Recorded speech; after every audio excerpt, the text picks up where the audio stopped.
Bir gül kimin solandam, saçlarımı yolandam. Bilmədim ürəcəyən sənə məcbur olandam. Dünyanı unudurdum, gözlərə dalandam. Həbsi dərdim tükəni, səni yada salandam. Sil diyar, xəstəliği sil diyar. Cevlinin dəftərindən yazıq məni sil diyar. Gözlərimi oxudu, dərdim nədir bil diyar. Sən məni tərk edəni hər günüm bir il diyar.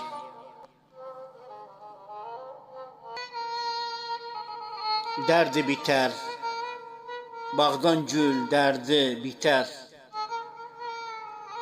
Bir daha səni görsəm 100 ilin dərdi bitər.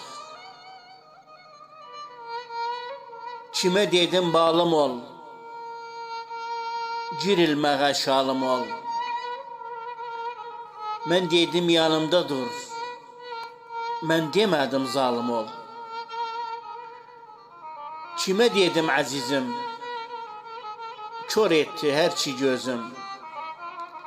Divanda, məclislərdə başdadır mənim sözüm. Kimə dedim qardaşım, çim daşdan qırdı başım. Qəm belə bilməz idim, bələyə saldı başım.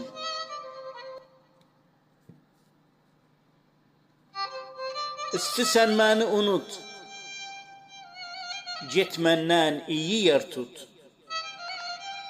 Qırdığı cevlimi al, gözlərim yaşın qurut. Güldər ağa bağından, yandım ürək dağından. Bir yırtıq resmim qalıb, gəncliğimin çağından.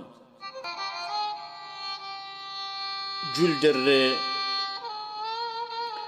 bülbül dirri, gül dirri. Bax fələgin işinə, alçaqları güldürür.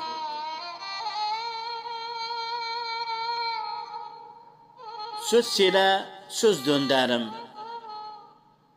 manqala köz döndərim. Sən də tərk etdin məni, mən kimə üz döndərim.